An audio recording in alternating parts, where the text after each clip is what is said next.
Hey everyone, RogueGold here, and today we've got quite the discussion to hold. As you may know, I've recently begun doing some community polls to influence and provide support and evidence to some discussion videos that I've been doing. The first one was regarding crossplay and the Division 2, and today we're taking a look at Heartland and a feature it's supposedly removing. And by the way, yes, I did put out this poll quite a while ago, but it was right when we got word that the PTS was starting up and whatnot, so obviously that took precedence for a little while there. But even though it was a while back, I just have to say thank you all very much for participating in these polls. This one, at least, the other day when I grabbed the screenshot, had over 500 votes, and it really does help guide the discussion here, so thank you very much. However, this whole thing has gone off the rails a bit, in a good way. What I intended to do was ask this question, provide my perspective, and call it, right? That was all. What has kind of happened is honestly a fantastic example of why I love, doing discussion videos and discussion-based content. You guys left so many different perspectives, statements, questions, and comments in that poll that I basically restructured this entire video. Firstly, I'm going to comprehensively cover what we actually know about the subject, because some people seem to have misinterpreted or taken out of context what I was trying to say in there. Then I want to address a supremely important point that somebody raised to me in relation to this topic that I hadn't even thought about myself, so I'm super glad that we have that perspective to go over.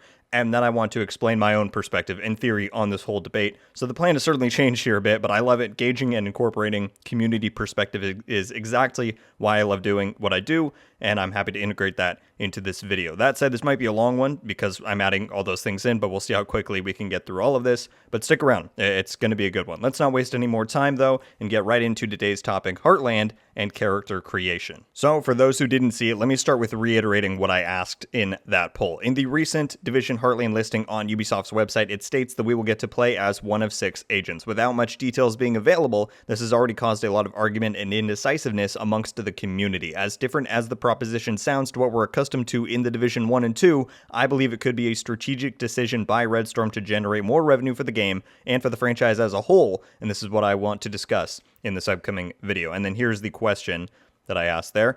If the inclusion of character selection in the Division Heartland meant that Red Storm could have the opportunity to introduce new non-gameplay affecting, meaning cosmetic only, microtransactions and or monetization strategies, which would have the potential to generate even more revenue and make Heartland and the larger franchise even more successful, would you support its implementation knowing that we'd lose out on the character creation feature? That was the question I posed, and I got a wide range of responses, from people saying they hate the idea to saying they'd be okay with it, and it wouldn't be a Heartland video without somebody saying how sad they are that Heartland isn't focusing on PvE. Anyway, before we move on, let me read to you exactly what the quote was from the website listing. It said the following: progress and adapt to survive. Play as one of 6 agents and select between 3 classes each match, each with their own perks and skills. This is what the quote actually said, verbatim. Some people on my poll took the impression that the Division Heartland is going to feature heroes, similar to like Overwatch or Apex Legends, where they each have their own specific traits and skills and whatnot. I don't personally believe that's really what this quote was saying. I think that what it's saying is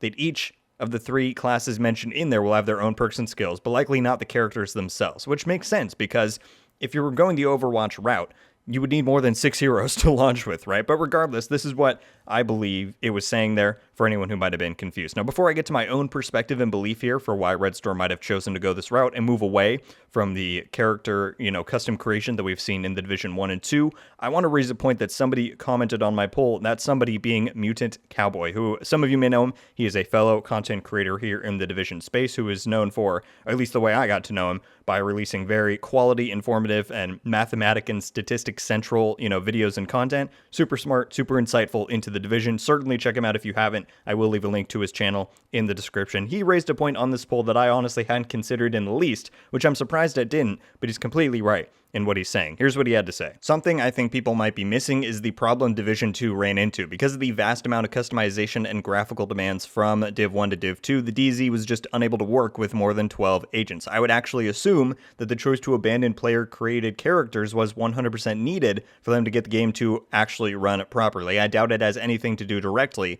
with monetization. Expert point there from our buddy Cowboy. If you didn't know this, I've said it quite a few times in my videos and streams, it's true. Whatever the split was on the developer's end between necessity and design choice, some degree of the decision to reduce the Division 2's DZ player counts to 12 was out of pure necessity. The reason being because of the last generation of consoles, the Xbox One and the PS4. Due to the Division 2 receiving obviously upgrades and improvements over the Division 1, there were, from what I know, two big things that made it so that the game had immense trouble running and rendering in the DZ with those higher player counts. Those two things being increased lighting capability and fidelity from Snowdrop, as well as the increased character customization, as Cowboy brought up. Because in the Division 2, you're now able to swap out many more details on a character, like different types of masks to backpack trophies, patches, skins, and shaders on every piece of gear, all that sorts of stuff. And that's a lot more than we had access to in the Division 1. And so because of that, higher lighting quality, as well as other reasons I'm sure, the game just simply had trouble running smoothly when there were more than 12 players, nearby one another in the DZ. It was just too much for the older hardware to process and render. And so because of that, again, at least in part, we saw our 12 players limitation in the Division 2. And so Cowboy is 1,000% right when he says that Red Storm's decision to remove character creation in favor of introducing some sort of limited character selection for the game could be 100% out of pure necessity for it to be able to simply run well. We know that the game is still going to be on the Xbox One and the PS4, the machines that give the Division 2 so much trouble in the DZ, and we know, from the same website listing there that Heartland is going to have 45-player PvEVP activities and matches, which is obviously far greater than 12. So again, thank you to Cowboy for raising that point, because while I didn't consider it, it could 100% be the exact reason why Red Storm has made this decision about character creation, and nothing else I'm going to say later on in this video could counter or disprove that, so I just wanted to include it here first, before my own thoughts later on. I did reply to Cowboy's comment with some possible explanations for this, because to be fair, 12 to 45 is a massive jump in player size, and it would be kind of surprising to me if just limiting character customization achieved that goal. So what I think is potentially possible is that, A, they've been able to devise some sort of technical workaround, given Heartland is going to be running on a 2 to 3 year newer version of Snowdrop than the Division 2. Not saying that's necessarily the case, but I think it's certainly possible. Or B, it's also possible that Heartland is just simply going to be a much easier game for hardware to render, because we're going to be in a small town versus a big city. I have no doubt that the same level of detail we expect from the Division will be present, but instead of the game having to render and display distant buildings and skyscrapers for miles with cracked windows, detailed damage, etc., you're going to see much more often, I would imagine, 1 to 2 story buildings with trees in the background and a wider skybox. So I think it's entirely possible that those factors could be influencing the player size jump here, but it just as well could be the character customization stuff. So I just wanted to cover that here, which again is why I love discussing this with you all, because we all bring so many different perspectives and ideas to the table. All right, now let us finally get to my own thoughts and perspectives. The real reason why I wanted to do this video now that we're like 10 minutes in. I believe that regardless of if technical limitations are in play, that it's very possible that the decision to switch to a character selection type of system could have to do with the monetization and microtransactions of the game, as I alluded to in the poll. Let me explain. And that will be best done by taking a look at what some of Heartland's soon-to-be competitors on the market are doing, in their games, other popular free-to-play shooters. So here we are in Warzone's in-game store, and I just want to give you a quick look at some of the things that other games, like I said, in the same genre that Heartland is going to be occupying, what they do as far as their microtransactions goes, because they're pretty successful, but we'll get to that in just a minute. So you can see they have all these different packs, right? And most of them include a full character skin. They don't sell individual customization items that you can then mix and match and do all that stuff. They sell these full skins that are able to be done at a higher quality, that have more uniqueness. They then bundle them with all these different things. And look, this one costs $2,400, which I think is like almost $25, maybe $20 if you like bundle it. So, and again, it works for them. And we'll talk about the revenue in just a minute, but you can see that they do this for the majority of their, things across the different, they have like, I think like 3 different titles that they're like consecutively updating and all that, including Warzone. And they mix all that stuff together. They do different skins, but that is their primary way of doing their microtransactions. And like I said, it is very successful for them. So this is Warzone. Of course, you can see all the things they do there. And let's take a look at one more option before we head on back to the main video. Okay, to be quite honest, I intended for this part to be on Fortnite's store, which you can imagine has a very similar structure to Warzone, and obviously Fortnite is immensely successful.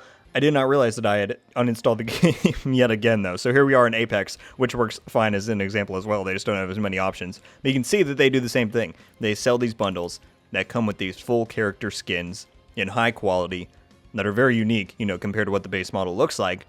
And obviously Apex is very successful as well, so this works out for them as well. So I just want to give you those examples before we go on and talk about the next point here. So, as you might have been able to tell across those two games, Warzone, Apex, and plenty of other games opt for character-based systems, meaning there are a set number of operators or combatants, agents, whatever you want to call them, that you get to pick and play as, and then the vast amount of the game's microtransactions and monetization is based around full-body skins for those characters. And of course, as time goes on, they add in more and more characters and more skins to purchase. It's just a theory, but I believe this could be a legitimate factor in the decision to switch to this kind of system for the Division Heartland. Not necessarily because the Division 1 and 2's character creation and microtransaction sales did poorly. Honestly, I have no idea or any statistics on any of that kind of stuff. But Heartland's soon-to-be biggest competitors do it this way, and they make bank. Warzone is a free-to-play game, and across 2020 and 2021, guess how much the game made? Division 1 and 2 have both sold over 10 million copies, probably close to 15 by now. Factor in price drops, post-launch monetization, and microtransactions. You could guess maybe $1 billion in revenue per game, roughly. In the span of 19 months, when Warzone launched at the end of 2021, it brought in $4 billion in revenue for Activision. 4 effing billion. That is insane. And again, I'm not saying the full reason, but at least part of the reason for that is it's free. So the consumer already feels better going in, not having to have spent any money to get in the game. And by adopting this character and skin-based system in the game, those devs get the creative freedom to design coherent, badass, full-body skins for the in-game shop that often come together a lot better and look a lot sleeker than the things we're seeing in the Division 1 and 2. Now, don't get me wrong, I love the level of customization we have in the Division games and in order to make yourself stand out and feel unique. But the flaws of the open-ended customization model are noticeable. Certain clothing items don't look great paired together. There's clipping with certain gear items. Some of the clothing doesn't look nearly as good on female character models compared to males and vice versa. There are pitfalls to leaving things so open-ended, whereas having a character-based system means that the art designers can make specific skins for each character that don't have to fit multiple body types, mesh with different pieces of clothing, etc., and in general are likely to come out as a final product looking much more badass, and to give the developers much more creative freedom in what they can create. And I'm not saying that this sort of system is necessarily better than what we have in the Division 1 and 2, but if Warzone can bring in $4 billion in less than 2 years with this type of monetization, I would almost go so far as to say that Ubisoft would be stupid for not trying to replicate some of that success. And look, just because they might be going down this path doesn't mean we're only going to be getting outlandish skins, neon colors, flashy effects, and whatnot. I feel like that's the impression that people get from this discussion in general. Maybe there'll be some of that, but imagine one of the characters gets a full-body rogue agent skin with black clothing, red watch, and Isaac brick, maybe even some sort of cool stealth mask, or a cleaner skin, or an underground faction skin, a hunter skin. I'm pulling these examples out of thin air, but you get the idea. All of these cool customization options that we've wanted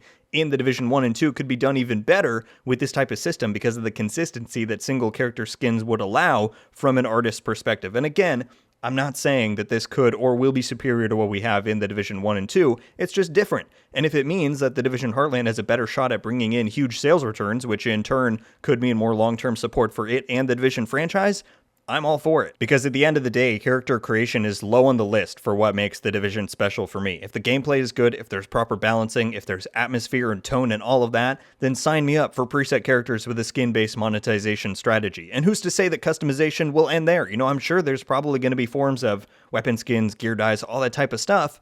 And so yeah, everyone, before I wrap up, let's glance back at the poll I did and see what the results were.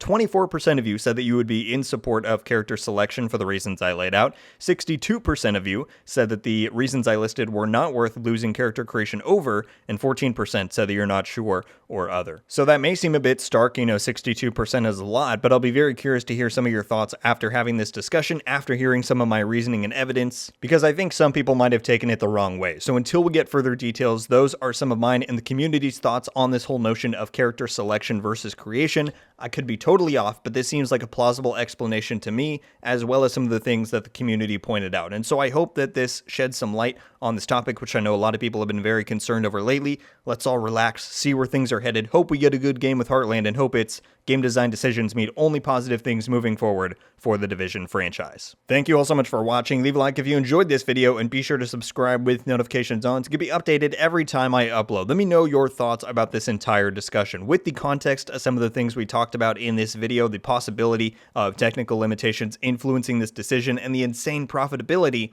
potential of a monetization system, would you support the implementation of a character selection system in the Division Heartland? The website listing from the other week would indicate as such. Of course, we're going to have to wait until we receive further details to know the full plans for sure, but it's an interesting one to talk about, and I thank you all for sticking it out with me. That said, that is going to do it for me today, everybody. Once again, thank you all so much for watching. I hope you have a wonderful day, and until the next one, guys, RogueGold out.